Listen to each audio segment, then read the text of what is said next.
Hello everyone, welcome to your YouTube channel exam track centre. अगर आप channel पर पहली बार विजिट कर रहे हैं तो चैनल को सब्सक्राइब कर लेना। आज हम पढ़ने जा रहे हैं कि मनोविज्ञान को पहले आत्मा का, फिर चेतना का, मन मस्तिष्क का और अंत में व्यवहार का विज्ञान माना था। तो किन किन मनोवैज्ञानिकों ने अपने इसके कौन से इनके फेवर में थे, कौन से इनके अगेंस्ट में थे। तो ये था भाई मनोविज्ञान।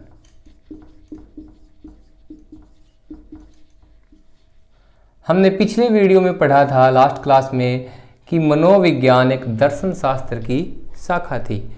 तो उस समय सबसे पहले इसको आत्मा का विज्ञान माना जाता था। आत्मा का विज्ञान सबसे पहले मनोविज्ञान को आत्मा का विज्ञान माना जाता था और ये 16वीं शताब्दी के अंत तक 16वीं शताब्दी के अंत तक माना गया था भाई आत्मा का विज्ञान। यानी सबसे पहले मनोविज्ञान को आत्मा का विज्ञान ही कहा जाता था। तो कौन कौन इसके फेवर में थे? तो उसका था एक तो प्लेटो, जिन्होंने ये कहा था कि भाई आत्मा का विज्ञान है। अरस्तु, ऐसे और भी कुछ मनोवैज्ञानिक थे जिन्होंने मनोविज्ञान को आत्मा का विज्ञान माना गया था। तो सबसे पहले आया था आत्मा का विज्ञान।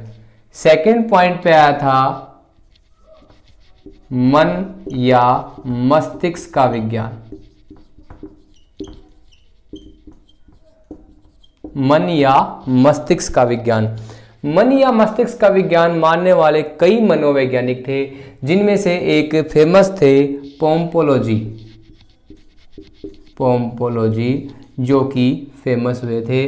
इसके लिए उन्होंने मनोविज्ञान को आत्मा का विज्ञान न मानते हुए मनोविज्ञान को मन या मस्तिष्क का विज्ञान माना गया था।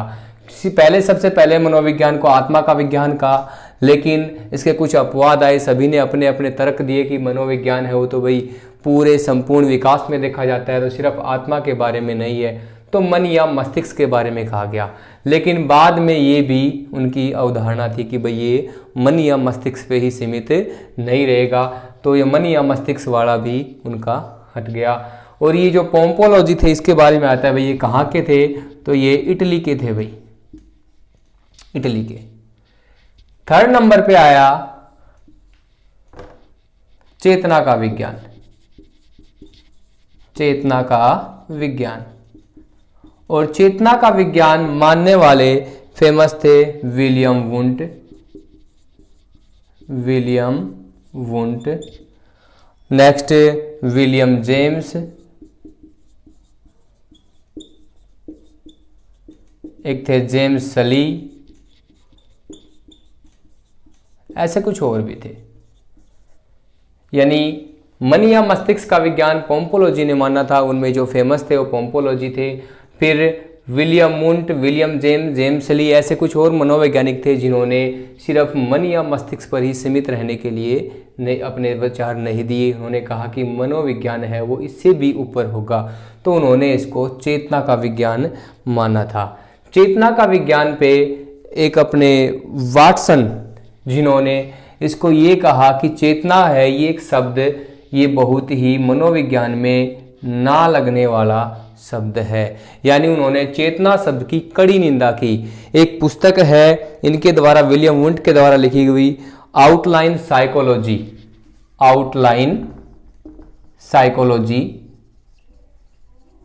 ये पुस्तक आप पढ़ के देखना, जिसमें वाटसन ने चेतना शब्द की कड़ी निंदा की है। पेज नंबर 16 पर है भैया, आप पढ़ के देख लेना। पेज नंबर 16 पर उन्होंने चेतना शब्द की कड़ी निंदा की और उन्होंने कहा कि भी मनोविज्ञान है उसने सबसे पहले आत्मा का त्याग किया, उसके बाद मन या मस्तिष्क का त्याग किया, उसके बाद चेतना का त्याग किया और अंत में व्यवहार को अपना लिया। अंत में व्यवहार को अपना लिया। यानी वही थे मेन जिन्होंने मनोविज्ञान को व्यवहार का विज्ञान बताया। ये इनकी हम सदी देखते हैं। आत्मा का विज्ञान 16वीं शताब्दी में था, 16वीं शताब्दी के अंत तक। फिर मन या मस्तिष्क का विज्ञान आया, वो 17 से 18वीं शताब्दी तक, यानी 17वीं शताब्दी में भी यही रहा, 18वीं शताब्दी में भी यही रहा। फिर 19वीं शताब्दी में चेतना का विज्ञान बताया गया, 19वीं शताब्दी में चेतना का विज्ञान, और 20वीं शताब्दी में व्यवहार का विज्ञान कहा गया। 20वीं शताब्दी में व्यवहार का विज्ञान का, इनमें फेमस थे वाटसन, वुडवर्थ, स्किनर आदि, जिन्होंने मनोविज्ञान को व्यवहार का विज्ञान कहा था। इसलिए वाटसन को व्यवहारवाद का जनक भी कहा जाता है। व्यवहारवाद का जनक कौन है? वाटसन, क्योंकि उन्होंने ही कहा था कि भी मनोविज्ञान ने आत्मा का त्याग किया, उसके बाद मन का त्याग किया, उसके बाद चेतना का त्याग किया, और अंत में व्यवहार की शरण में चला गया। तो उनको इसलिए व्यवहारवाद का जनक भी कहा जाता है। विलियम वुंट आया था, चेतना का विज्ञान जिन्होंने माना था, उन्होंने 1879 में, विलियम वुंट ने 1879 में जर्मनी के लिपजिंग नामक स्थान पर, जर्मनी में लिपजिंग नामक स्थान पर एक मनोवैज्ञानिक प्रयोगशाला की स्थापना की थी। भाई, मनोवैज्ञानिक प्रयोगशाला यहाँ पर, यानी वहाँ पर कुछ प्रयोग करके देखे जा सकते हैं, ऐसी उन्होंने एक प्रयोगशाला की स्थापना की। मनोवैज्ञानिक प्रयोगशाला की स्थापना किसने की? विलियम वुंट ने। इसलिए उन्हें प्रयोगात्मक मनोविज्ञान का जनक कहा जाने लगा। प्रयोगात्मक मनोविज्ञान का जनक किसको कहा जाने लगा? विलियम वुंट को कहा जाने लगा, क्योंकि विलियम वुंट ने 1879 में जर्मनी में लिपजिंग नामक स्थान पर एक प्रयोगशाला, मनोवैज्ञानिक प्रयोगशाला की स्थापना की थी। इसलिए उनको प्रयोगात्मक मनोविज्ञान का जनक कहा जाने लगा। ध्यान रखना, प्रयोगात्मक मनोविज्ञान का विलियम वुंट है और व्यवहारवाद का जनक वाटसन है। अच्छा, इसी में 19वीं शताब्दी में, यानी जब चेतना का विज्ञान कहा गया था, उसी में 19वीं शताब्दी में ही मनोविज्ञान दर्शन शास्त्र की शाखा से अलग होकर, क्योंकि मनोविज्ञान पहले दर्शन शास्त्र की शाखा था, दर्शन शास्त्र की शाखा से अलग होकर और एक अलग विषय घोषित किया गया था, एक नया विषय बन गया था। शाखा से अलग हुआ और एक नया विषय बन गया। तो ये क्वेश्चन बन सकता है, अभी मनोविज्ञान दर्शन शास्त्र की शाखा से कब अलग हुआ था? तो 19वीं शताब्दी में। नया विषय मनोविज्ञान कब बना था? 19वीं शताब्दी में बना था भाई। अच्छा, जो लिपजिंग ये आया था, लिपजिंग नामक स्थान पर एक मनोवैज्ञानिक प्रयोगशाला की जो स्थापना हुई थी, वो लिपजिंग विश्वविद्यालय था। उसका अब नया नाम हो गया, उसका नया नाम है कार्ल मार्क्स विश्वविद्यालय। कार्ल मार्क्स विश्वविद्यालय, जो कि लिपजिंग विश्वविद्यालय का नया नाम है। जर्मनी में लिपजिंग नामक स्थान पर था, उसकी जो नाम था विश्वविद्यालय का, वो लिपजिंग विश्वविद्यालय ही था। उसका अभी नया नाम कार्ल मार्क्स विश्वविद्यालय है।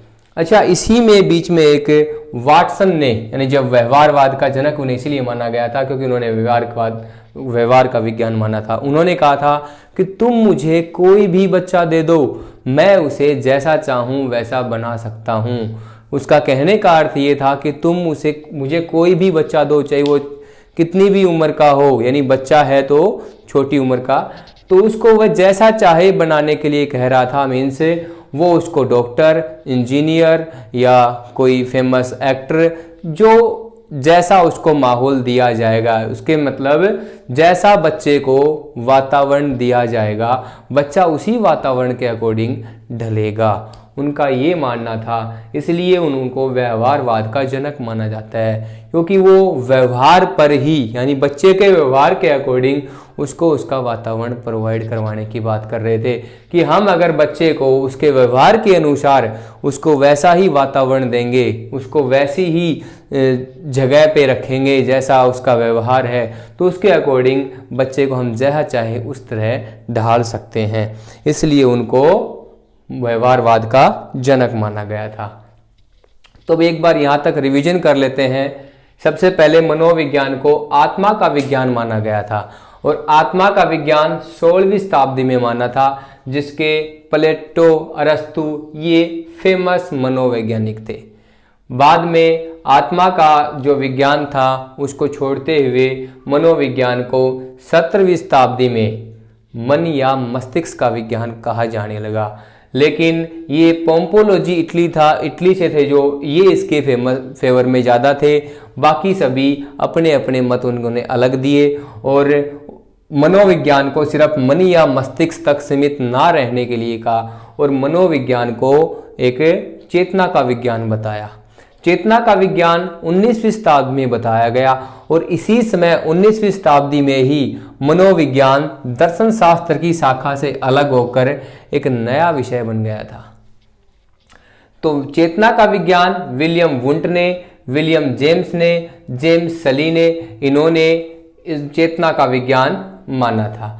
अच्छा, विलियम वुंट था, इन्होंने 1879 में 1879 में जर्मनी में लिपजिंग नामक स्थान पर, लिपजिंग विश्वविद्यालय से जो फेमस हुआ था विश्वविद्यालय, वहां पर एक प्रयोगशाला, मनोवैज्ञानिक प्रयोगशाला की स्थापना की थी, जिसका आज के दिन प्रेजेंट में नाम कार्ल मार्क्स विश्वविद्यालय है। यानी जो मनोवैज्ञानिक प्रयोगशाला है वो विलियम वुंट ने स्थापित की थी सबसे पहले 1879 में। इसीलिए विलियम वुंट को प्रयोगात्मक मनोविज्ञान का जनक कहा जाने लगा।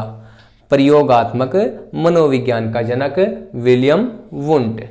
नेक्स्ट था जो व्यवहारवाद का जनक वाटसन थे।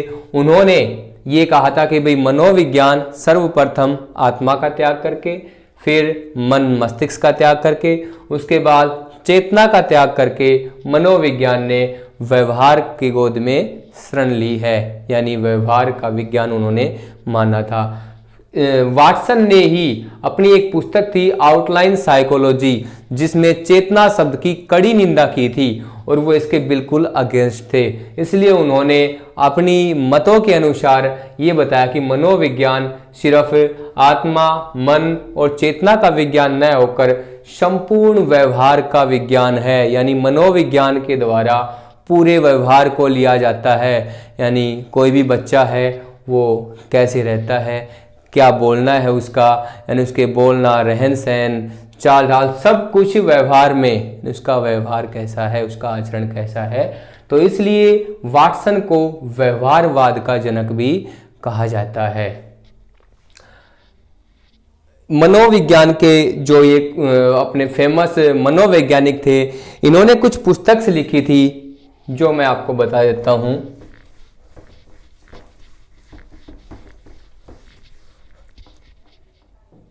सबसे पहले है वाटसन की, वाटसन के द्वारा लिखी हुई पुस्तक। तो वाटसन थे एक अमेरिकी मनोवैज्ञानिक थे भाई, ये अमेरिकी मनोवैज्ञानिक।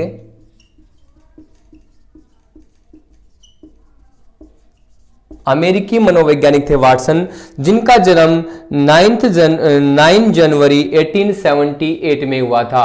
9 जनवरी 1878 में हुआ था भाई वाटसन का जन्म, और इनकी मृत्यु हुई थी सितंबर 25, 1958। 80 साल की उम्र में इनका निधन हो गया था। इन्होंने पुस्तक लिखी थी psychology from the stand of behaviourism,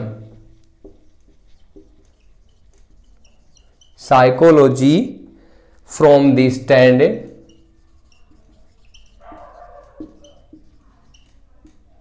of behaviourism.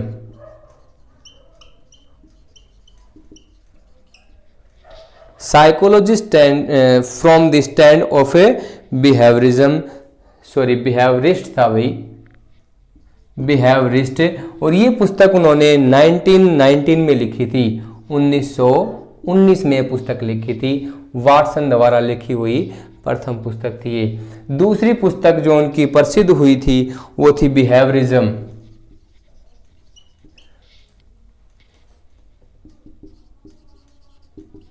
Behaviourism, और ये पुस्तक उन्होंने 1924 में, यानी पहली वाली पुस्तक के 5 साल बाद दूसरी पुस्तक बिहेवियरिज्म लिखी थी। पहली पुस्तक थी psychology from the stand of behaviourist 1919 में, दूसरी पुस्तक थी बिहेवियरिज्म 1924 में।